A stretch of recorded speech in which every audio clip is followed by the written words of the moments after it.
Hello, నేను మీ doctor Rajasekhar Reddy Kotturu అండి. Trauma joint replacement, sports medicine and arthroscopy surgeon అండి. Patients లో యూజువల్ గా మనం ఒక్కొక్కసారి ఫ్లాట్ ఫుట్ అనేది కామన్ గా వింటుంటాం. ఫ్లాట్ ఫుట్ అంటే పెస్ ప్లానస్ అనేది మెడికల్ టర్మినాలజీ. యూజువల్ గా ఫ్లాట్ ఫుట్ లో ఏమవుతుందంటే మీడియల్ ఆర్చ్, ఫుట్ కి మనకి మీడియల్ సైడ్ ఉండే మీడియల్ ఆర్చ్ అబ్సెంట్ అవ్వడం వల్ల ఫుట్ అంతా కూడా ఫ్లాట్ పూర్తిగా నేల మీద ఆనడం వల్ల వచ్చే కాంప్లికేషన్. దీని వల్ల ఏమవుతుందంటే టార్సల్ బోన్స్ అంతా కూడా మాలాలైన్ అయిపోయేసి ఫుట్ అంతా కూడా డిఫార్మ్ అవుతుంది.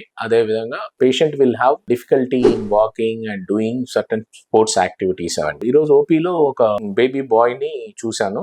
He's having pes planus. కొంచెం పేరెంట్స్ కి డౌట్ వచ్చి తీసుకొచ్చారు. చూడంగా ఫ్లాట్ ఫుట్ అనిపించింది. దానికి కొన్ని ఎగ్జామినేషన్ చేశాము. హౌ ఇస్ ద యాంగిల్ అని చెప్పేసి పోస్టీరియర్ సైడ్ నుంచి చూసినప్పుడు మనకి heel and TA should be aligned. ఆ అలైన్మెంట్ కరెక్ట్ గా లేకపోయినా గానీ మనం పెస్ ప్లానస్ అంటాం అనమాట. దీనికి కరెక్షన్ చేయడానికి మనం మీడియల్ ఆర్చ్ సపోర్ట్ ఉండే ఇన్సోల్స్ కానీ ఫుట్వేర్ గానీ ప్రిస్క్రైబ్ చేస్తాము. పెస్ ప్లానస్ ఉందని డౌట్ వచ్చింది అంటే, ఫ్లాట్ ఫుట్ ఉందని డౌట్ వచ్చిందంటే వెంటనే ఆర్థోపెడిషియన్ ని సంప్రదిస్తే మేము ఎగ్జామిన్ చేసి దానికి కావాల్సిన correction in the form of insole correction లేకపోతే షూ కరెక్షన్, మరీ సివియర్ ఫార్మ్స్ ఉండి బాగా డిలేడ్ ఉండి నెగ్లెక్టెడ్ గా ఉంటే దానికి ఏదైనా సర్జికల్ కరెక్షన్ ఇవన్నీ కూడా చెప్తాం అనమాట. Thank you.